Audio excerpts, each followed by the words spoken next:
Hello students, तुम्हा सर्वांचे रवी क्लासेसच्या यूट्यूब चॅनलवर सहर्ष स्वागत आहे. आय होप तुम्ही सर्व उत्तमच असाल.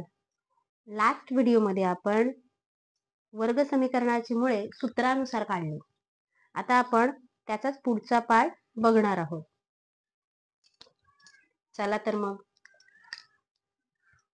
आता आपण पहिल्यांदा या वर्ग समीकरणाच्या मुळांचे स्वरूप समजून घेऊया.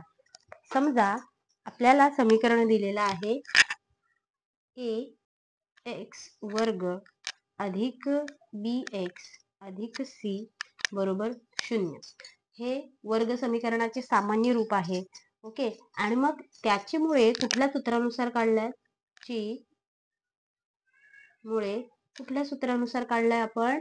x बरोबर वजा b अधिक वजा वर्गमुळात b वर्ग वजा 4 वेळा ac छेद 2a. ह्या सूत्रानुसार ह्या वर्ग समीकरणाची मुळे काढलेली आहेत आपण. ठीक आहे, मग आपल्याला काय माहित होतं? म्हणजे त्या सूत्राचा वापर करून जी उदाहरणं सॉल्व्ह केली त्या उदाहरणानुसार आपण काय बघितलं होतं? जेव्हा जेव्हा b वर्ग वजा 4ac ची किंमत 0 होती, ह्या b वर्ग वजा 4ac ची किंमत जेव्हा जेव्हा आपल्याला 0 आली तेव्हा त्या वर्ग समीकरणाची मुळे कशी होती? वास्तव होती आणि समान होती. म्हणून जेव्हा b वर्ग वजा 4ac ची किंमत 0 असते होती किंवा असते तेव्हा त्या वर्ग समीकरणाची मुळे कशी असतात? वास्तव आणि समान. ओके, समान होती आणि वास्तव सुद्धा होती. किंवा याच्या पुढे पण जेव्हा कधी आपण वर्ग समीकरण सॉल्व्ह करू सूत्रानुसार तेव्हा b वर्ग वजा 4ac ची किंमत जेव्हा जेव्हा 0 येईल तेव्हा त्या समीकरणाची मुळे वास्तव असतील आणि समान असतील. ओके, जेव्हा जेव्हा b वर्ग वजा 4 वेळा ac ची किंमत शून्यापेक्षा मोठी असेल तेव्हा त्या वर्ग समीकरणाची मुळे वास्तव होती आणि असमान होती. तेव्हा मुळे कशी होती किंवा असतील? वास्तव व किंवा आणि असमान. समान असते 0 असल्यावर समान असतात, 0 पेक्षा मोठे असल्यावर असमान किंवा भिन्न असतात मुळे. आणि लास्ट वन, जेव्हा b वर्ग वजा 4ac ची किंमत शून्यापेक्षा लहान, याची किंमत जेव्हा शून्यापेक्षा लहान असते तेव्हा ती मुळे वास्तव संख्याच नसतात. त्या मुळांचे स्वरूप वास्तव संख्येमध्ये नसते. मुळे वास्तव नसतात. ठीक आहे, ह्या गोष्टी ह्या मुळांचे स्वरूप कसे असते हे बघितलं. पहिला पॉइंट आहे 2.5 आपण बघणार आहोत आणि त्या 2.5 साठी लागणारी जी गोष्ट आहे, जी माहिती आहे ती माहिती आपण पहिल्यांदा बघणार आहोत. ठीक आहे, म्हणून आपण काय म्हणू शकतो? म्हणून वर्ग समीकरण ax वर्ग अधिक bx अधिक c बरोबर 0 याच्या मुळांचे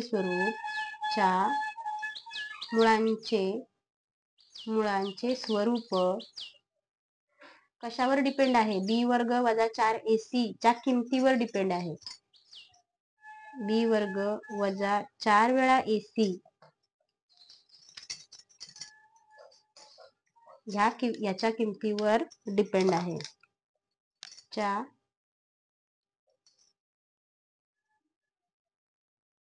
किमतीवर ठरवू शकतो.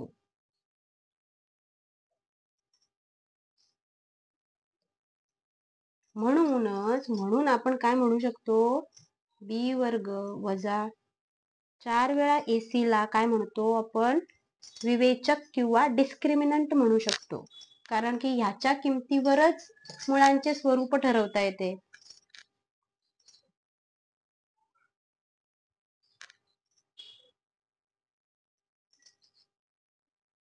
डिस्क्रिमिनंट किंवा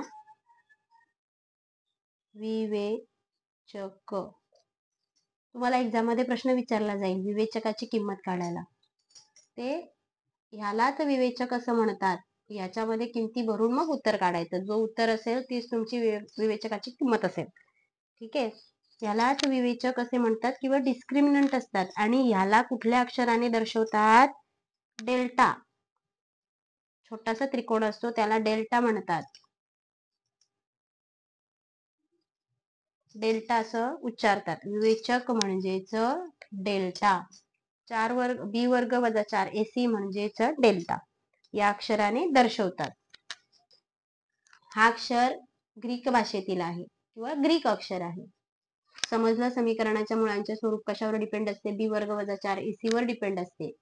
मुळांचे स्वरूप बी वर्ग वजा 4 AC वर डिपेंड असते. म्हणून आपण त्याला काय म्हणू शकतो? डिस्क्रिमिनंट म्हणू शकतो किंवा विवेचक असे म्हणतात. आणि तो विवेचक डेल्टा या चिन्हाने दर्शवला जातो. आणि हा चिन्ह ग्रीक भाषेतील आहे. समजला पहिला पॉइंट. आता आपण दुसरा पॉइंट बघूया. दुसरा पॉइंट आहे वर्ग समीकरणातील मुळे आणि सहगुणक यांच्यामधील संबंध.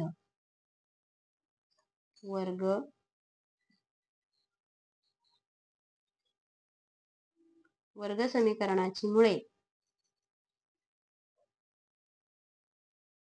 व सहगुणकामधील संबंध.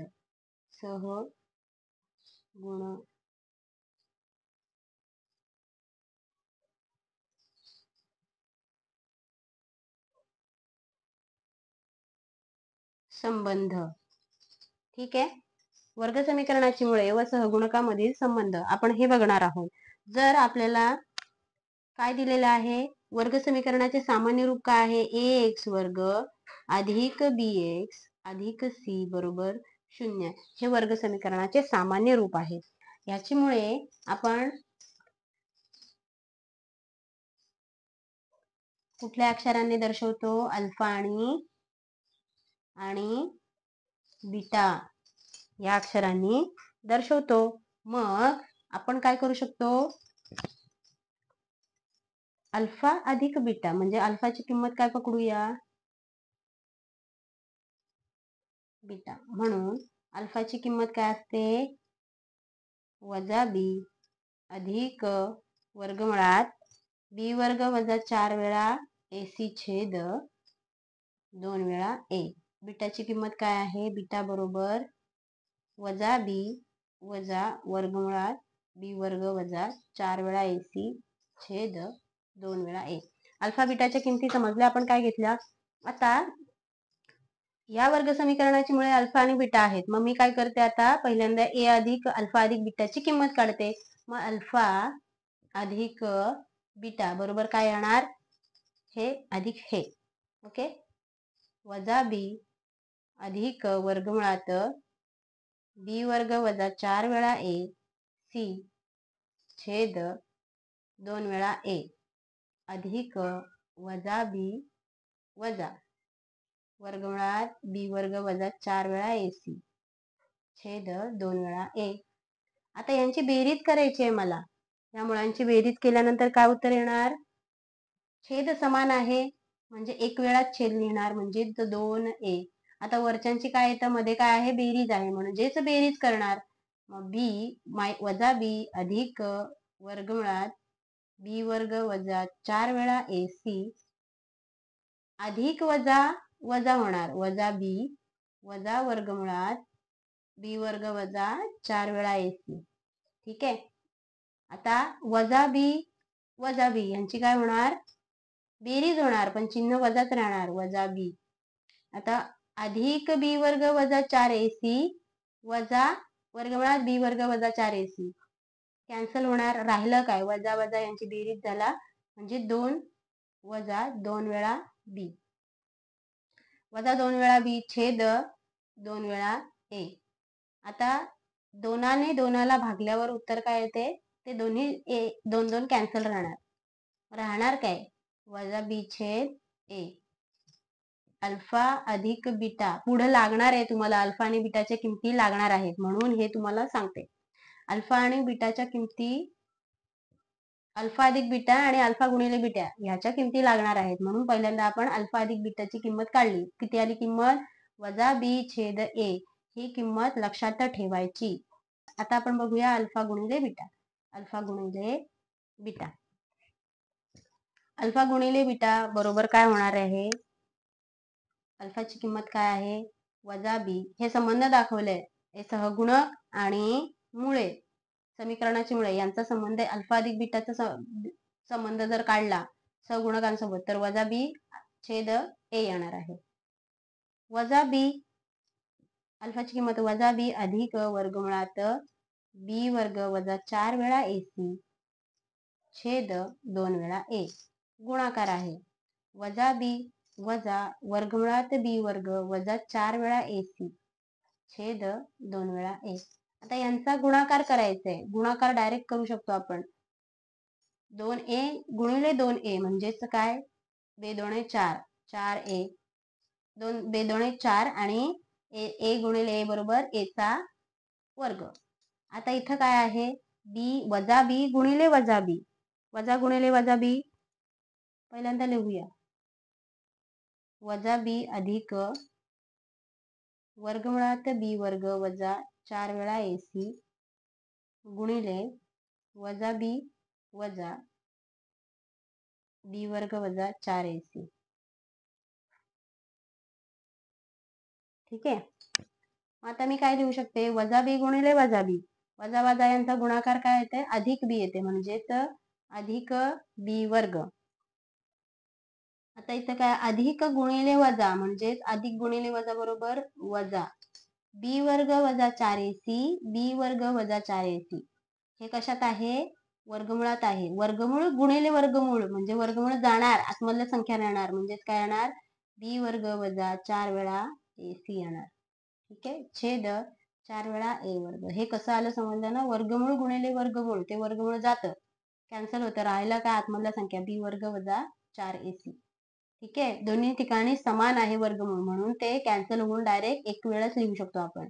आता बी वर्ग वजा बी वर्ग कॅन्सल होणार. राहणार काय? वजा 4 वेळा एसी छेद 4 वेळा ए वर्ग. आता ह्याच्यातला जाणार काय? 4 भागिले 4 गेलं. ए भागिले ए वर्ग म्हणजे वर्ग जाणार. राहणार काय?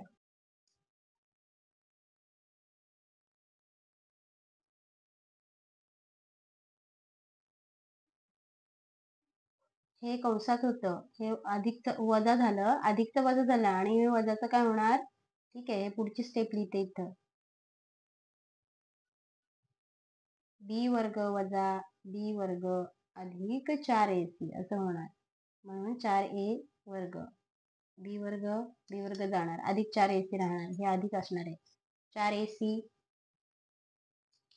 राहिला काय? सी छेद ए म्हणजे यांचा गुणाकार. वर्ग समीकरणाची मुळे आणि त्या वर्ग समीकरणाचे सहगुणक याच्यातील संबंध. अल्फा अधिक बीटाची किंमत आहे वजा बी छेद ए आणि अल्फा गुणिले बीटाची किंमत काय आहे? सी छेद ए. ठीक आहे. समजलं ह्या गोष्टी? हे दोन्ही फॉर्म्युला टाईप आहेत, लक्षात ठेवायचं आहे. ठीक आहे. दुसरा पॉइंट समजला. आता आपण तिसरा पॉइंट बघणार आहोत. जर वर्ग समीकरणाची मुळे दिली असेल,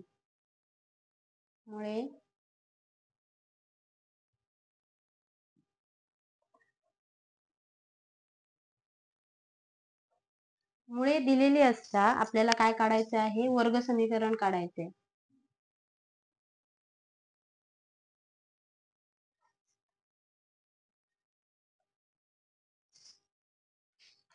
ठीक आहे. पहिल्यांदा मुळांचे स्वरूप बघितलं. मुळे वास्तव आहेत, वास्तव नाहीत, समान आहेत किंवा समान नाहीत, हे मुळांचे स्वरूप बघितलं. ते कशावर डिपेंड असते? बी वर्ग वजा 4 एसी वर डिपेंड असतं. नंतर आपण वर्ग समीकरणाची मुळे व सहगुणक व त्याच वर्ग समीकरणाचे सहगुणक यांच्यातील संबंध बघितला. म्हणजे अल्फा अधिक बीटा बरोबर वजा बी छेद ए. अल्फा गुणिले बीटा बरोबर सी छेद ए. ह्या किमती आल्या आपल्याला. या किमती लक्षात ठेवायच्या आहेत. हे मुळांचे स्वरूप सुद्धा लक्षात ठेवायचं आहे. आणि आता आपल्याला जर मुळे दिली असतील तर आपण तो वर्ग समीकरण कसा तयार करू शकतो ते बघायचं आहे. समजा अल्फा व बीटा काय आहेत? ही मुळे आहेत. व त्या समीकरणाची, त्या वर्ग समीकरणाचा चल काय आहे? एक्स.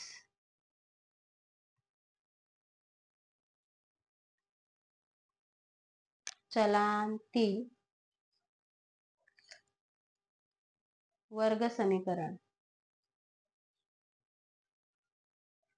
अल्फा बीटा ही मुळे आहेत. कशाची? एक्स चलातील वर्ग समीकरण असेल त्याची अल्फा आणि बीटा ही मुळे आहेत. मग आपण वर्ग समीकरण कसं तयार करायचंय? म्हणून आपण काय लिहू शकतो? एक्स बरोबर एकतर अल्फा असेल किंवा एक्स ची किंमत बीटा. दोन्ही असतात ना मुळं, अल्फा आणि बीटा, म्हणून एक्स बरोबर अल्फा लिहू शकतो किंवा एक्स बरोबर बीटा असं लिहू शकतो. म्हणून एक्स आता अधिक ए इकडं आला, अधिक अल्फा इकडं आल्यावर काय होणार? वजा अल्फा होणार. एक्स वजा अल्फा बरोबर 0 किंवा काय लिहू शकतो? किंवा एक्स वजा बीटा बरोबर 0 असं लिहू शकतो. मग आता आपण काय लिहू शकतो? म्हणून व्यस्त करूया आपण. अल्फा अधिक बीटा गुणिले एक्स अधिक एक्स वजा अल्फा गुणिले एक्स वजा बीटा बरोबर काय लिहू शकतो? 0 लिहू शकतो. ठीक आहे. म्हणून एक्स गुणिले एक्स इथं काय करूया आपण? एक्सपांड करूया. एक्स ला एक्स न गुणायचंय म्हणून काय होणार? एक्स गुणिले एक्स वजा, इथं काय चिन्ह आहे? वजा आहे, म्हणून वजा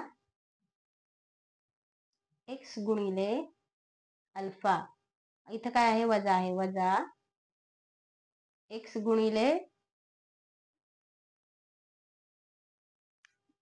पहिल्यांदाला एक्स गुणिले एक्स बरोबर एक्सचा वर्ग. मी डायरेक्ट नाही लिहिते, लिहिते फक्त एक्स गुणिले एक्स. इथं काय चिन्ह आहे? वजा आहे, वजा एक्स गुणिले बीटा.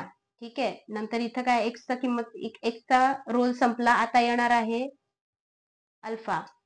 अल्फा गुणिले एक्स बरोबर, इथं वजा चिन्ह आहे म्हणून वजा चिन्ह लिहिला. अल्फा गुणिले एक्स बरोबर एक्स वेळा अल्फा वजा वजा अधिक राहणार अल्फा गुणिले बीटा. अल्फा गुणिले बीटा बरोबर 0. म्हणजेच काय? एक्स गुणिले एक्स बरोबर एक्सचा वर्ग वजा एक्स वेळा बीटा वजा एक्स वेळा अल्फा अधिक अल्फा गुणिले बीटा बरोबर 0. एक्स वर्ग वजा वजा वजा बाहेर लिहिलं, राहिलं काय? इथं काय? एक्स कॉमन आहे दोघांमध्ये, राहिलं काय? अल्फा अधिक बीटा, कारण की वजा चिन्ह बाहेर काढलंय दोघांचा. एक्स अधिक अल्फा गुणिले बीटा बरोबर 0. ह्या सूत्राचा आपण वापर करून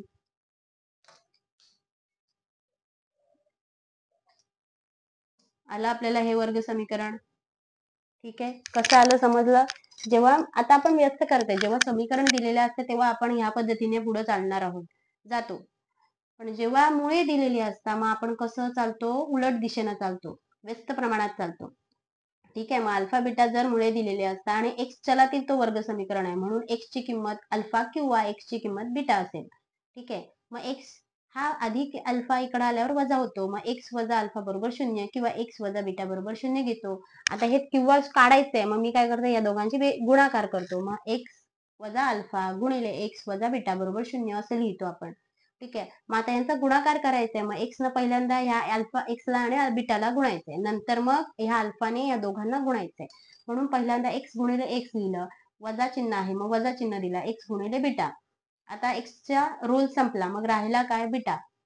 वजा आहे म्हणून वजा लिहिला, वजा एक्स गुणिले राहिला अल्फा, मग वजा लिहिला, वजा एक्स गुणिले अल्फा वजा वजा अधिक आला अल्फा गुणिले बीटा बरोबर 0. मग आता एक्स गुणिले एक्स एक्सचा वर्ग, बाकीचं तसं लिहिलं. मग इथं आपण काय काढू शकतो? कॉमन काढू शकतो एक्स. मग एक्स कॉमन काढला, राहिला काय? मायनस मायनस बाहेर लिहिलं, मग आतमध्ये कंसातील प्रत्येक चलाच्या चिन्ह चेंज होणार आहे. मग जिथं वजा असेल तिथं अधिक होणार आहे. म्हणून इथं काय लिहिलं? अल्फा अधिक झाला आणि बीटा पण अधिक झाला. अल्फा अधिक बीटा बरोबर गुण कंसाच्या बाहेर एक्स आला अधिक अल्फा अधिक बीटा. हे तुमचं समीकरण मिळालं. एक्स वर्ग अधिक बी एक्स अधिक सी बरोबर 0 ह्या पद्धतीचं आहे. म्हणून म्हणजे आपण इथं कशाची गरज आहे? अल्फा अधिक बीटा आणि अल्फा गुणिले बीटाची किंमत आहे. समीकरणाची मुळे दिलेली असता आपण ह्या सूत्राचा वापर करणार आहोत. ह्या सूत्र लक्षात ठेवा. जर मुळे दिले असता आपल्याला समीकरण तयार करायचं असेल तर ह्याचाच वापर करायचा आहे. ठीक आहे. हे 3 पॉइंट आपल्याला 2.5 सराव संच 2.5 सुरू करायच्या अगोदर लक्षात घेणं गरजेचं होतं. म्हणून मग हे पहिल्यांदा एक्सप्लेन केलं. आता आपण 2.5 बघणार आहोत. ठीक आहे. सराव संच 2.5. प्रश्न काय आहे? वर्ग समीकरण दिलेले असता वर्ग समीकरण काय दिलंय? एक्स वर्ग ए एक्स वर्ग अधिक बी एक्स अधिक सी बरोबर 0 हे वर्ग समीकरण दिलेले आहे.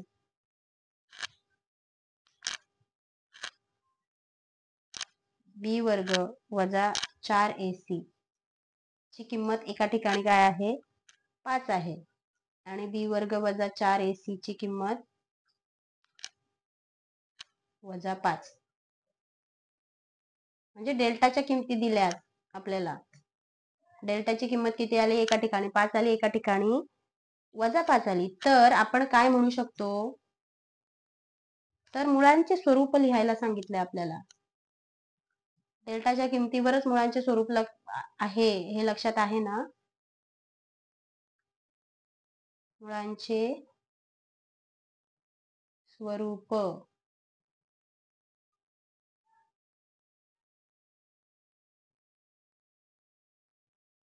पाच आहे म्हणजे काय? अधिक आहे म्हणजे एक कशाची किंमत?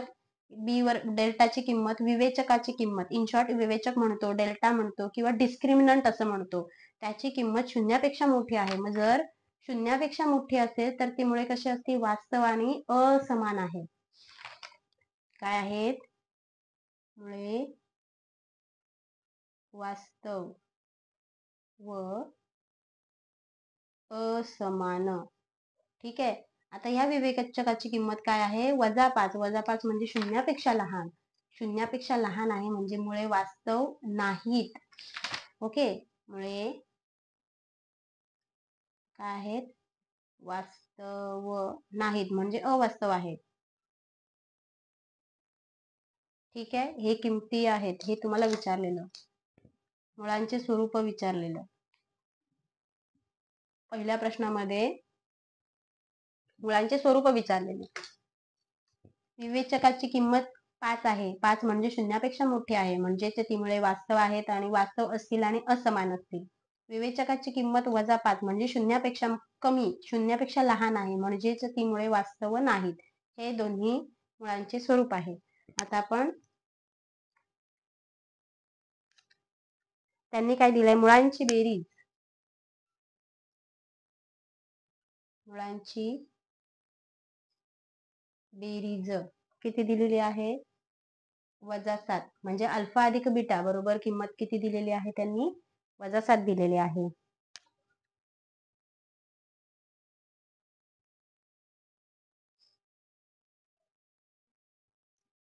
व मुळांचा गुणाकार.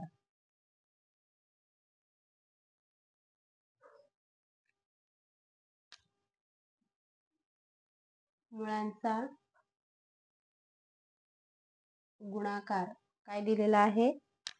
5 दिलेला आहे. बेरीज दिली वजा 7 म्हणजे अल्फा अधिक बीटा बरोबर वजा 7 आणि मुळांचा गुणाकार म्हणजे अल्फा गुणिले बीटा बरोबर 5. मग आता मुळांचे स्वरूप आहे बघा इथंच आपण काढलेले आहे.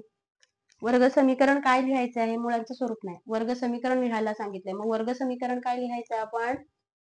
एक्स वर्ग वजा अल्फा अधिक बीटा गुणिले एक्स अधिक अल्फा गुणिले बीटा बरोबर 0.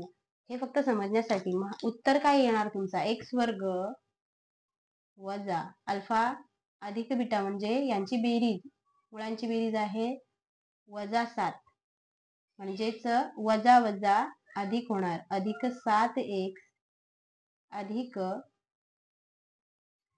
गुणाकार किती दिलाय 5, म्हणजे हे किंमत आहे तुमची x वर्ग अधिक 7x अधिक 5 बरोबर 0. हे तुमचं वर्ग समीकरण असणार आहे. समजलं? आता आपण प्रश्न क्रमांक 1 मधला तिसरा गणित बघूया. जर अल्फा व बीटा ही काय आहेत? खालील वर्ग समीकरणाची मुळे आहेत.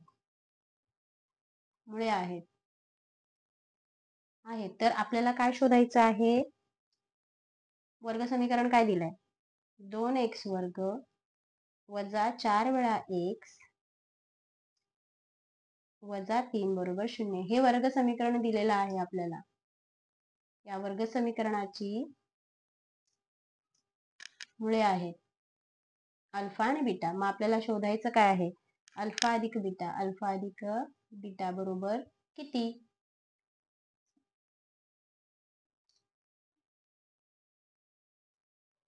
आणि अल्फा गुणिले बीटा बरोबर किती? अल्फा गुणिले बीटा बरोबर किती हे शोधायचं. अल्फा अधिक बीटा इथं किंमत काढलेली आपण वर्ग समीकरणातील मुळे व सहगुणक याच्यामधील संबंध. अल्फा अधिक बीटाची किंमत काय? वजा बी छेद ए. आणि अल्फा गुणिले बीटाची किंमत काय? सी छेद ए. मग इथं काय येणार? वजा बी छेद ए. आणि गुणाकाराची किंमत काय? सी छेद ए. वजा बी म्हणजेच काय? बरोबर वजा गुणिले वजा 4 छेद ए ची किंमत किती आहे? 2. बे एके बे 2 1 4 वजा वजा अधिक होणार म्हणजेच किंमत किती येणार? 2. सी ची किंमत किती आहे? वजा 3 छेद ए ची किंमत आहे 2. याच्यातला भाग जाणार नाही म्हणजेच किंमत किती आली? इथं आली 2 आणि इथं आली वजा 3 छेद 2. समजलं कसं आलं उत्तर? प्रश्न क्रमांक 2.5 मधला प्रश्न क्रमांक 1 इथेच संपलेला आहे. आता आपण प्रश्न क्रमांक 2 बघूया. काय? वर्ग समीकरणांसाठी विवेचकाची किंमत दिली. वर्ग समीकरण दिलेले आहे त्याचा वापर करून विवेचकाची किंमत काढायची आहे. म्हणून पहिला प्रश्न काय आहे? x वर्ग वजा 7x x वर्ग अधिक 7x वजा 1 बरोबर 0. हा पहिला प्रश्न आहे. मग x वर्ग अधिक 7x वजा 1 बरोबर 0 याचा ची तुलना कशासोबत करायची आहे? ax वर्ग अधिक bx अधिक c बरोबर 0 सोबत करू. हा काय आहे? वर्ग समीकरणाचे सामान्य रूप आहे त्याच्यासोबत तुलना करायची आहे. म्हणून म्हणजे आपल्याला काय मिळणार? a ची किंमत मिळणार, b ची किंमत मिळणार आणि c ची किंमत मिळणार. म्हणून a ची किंमत काय असणार आहे? 1. b ची किंमत असणार आहे 7 आणि c ची किंमत असणार आहे वजा 1. a b c च्या किमती मिळाल्या. आता आपल्याला विवेचकाची किंमत काढायची आहे. विवेचक म्हणजेच काय? विवेचक बरोबर b वर्ग वजा 4 वेळा ac. ओके, यामध्ये आता किमती भरूया. विवेचक किंवा डेल्टा असं लिहू शकतो किंवा डिस्क्रिमिनंट असं सुद्धा म्हणू शकतो. b वर्ग म्हणजेच 7चा वर्ग वजा 4 गुणिले a ची किंमत आहे 1 गुणिले c ची किंमत आहे वजा 1. 7चा वर्ग 7 7 49 वजा 4 गुणिले 1 4 4 गुणिले वजा 1 वजा 4 म्हणजे वजा 4 अधिक 4 होणार. राहिलं काय? 49 अधिक 4 बरोबर 53. म्हणून या समीकरणाच्या विवेचकाची किंमत किंवा डेल्टाची किंमत किंवा डिस्क्रिमिनंटची किंमत किती आलेली आहे? 53.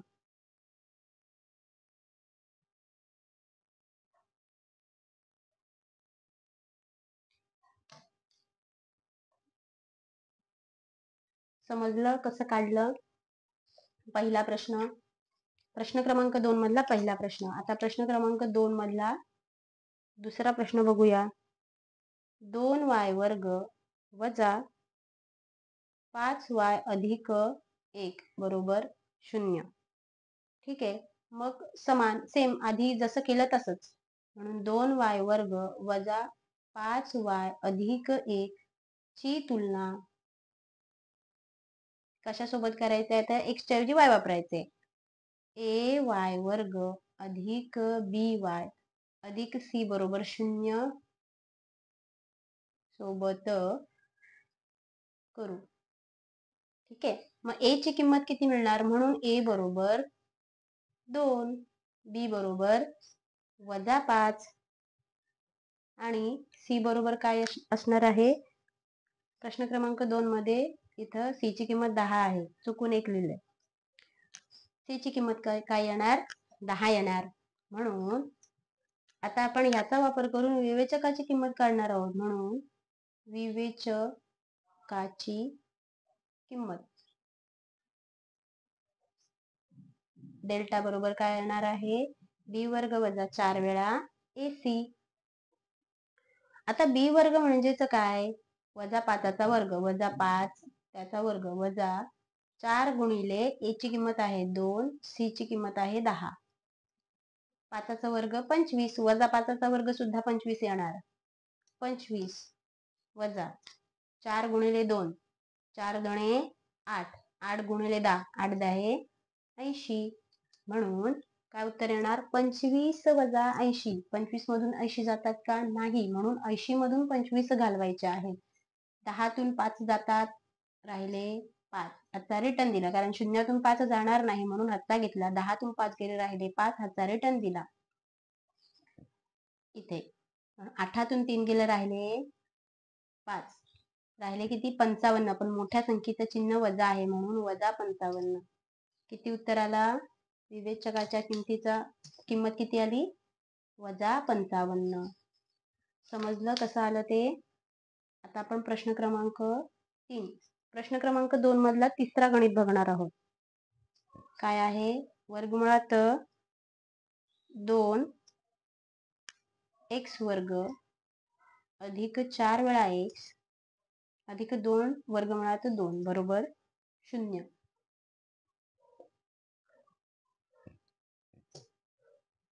मग काय लिहायचं आहे? वर्गमुळात 2x वर्ग अधिक 4x अधिक 2 वर्गमुळात 2 बरोबर 0. या समीकरणाची तुलना कशासोबत करणार आहोत? ax वर्ग अधिक bx अधिक c बरोबर 0 सोबत करू. ठीक आहे. म्हणून a ची किंमत काय येईल? वर्गमुळात 2. b ची किंमत काय येणार आहे?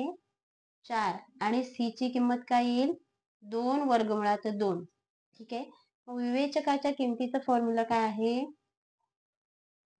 विवेचकाची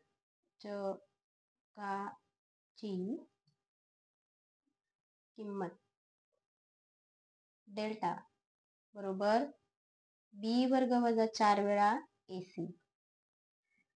b वर्ग म्हणजेच 4चा वर्ग वजा 4 गुणिले a म्हणजेच वर्गमुळात 2 गुणिले c बरोबर काय आहे? 2 वर्गमुळात 2. 4चा वर्ग किती? 4 चोक 16 वजा 4. आता वर्गमुळातल्या संख्या एका बाजूला ठेवायच्या, सिंपल झाल्या आहे. नैसर्गिक संख्या एका बाजूला ठेवायच्या. 4 गुणिले 2 4 गुणिले 2 बरोबर 4 2 8. आता वर्गमुळात 2 गुणिले वर्गमुळात 2 बरोबर काय येणार? सिंपल 2 म्हणजेच कसं येणार? बघा इकडे बघा. वर्गमुळात 2 गुणिले वर्गमुळात 2 बरोबर यांचा गुणाकार 2 2 4 म्हणजेच वर्गमुळात 4. मग वर्गमुळात 4 कशाचा वर्ग आहे? 2चा आहे. म्हणजेच वर्गमुळात 4 बाहेर आल्यावर काय येणार? फक्त 2 येणार. म्हणून मग इथं काय येणार? 2. 8 2 16 म्हणजे किंमत काय? 16 वजा 16 बरोबर 0.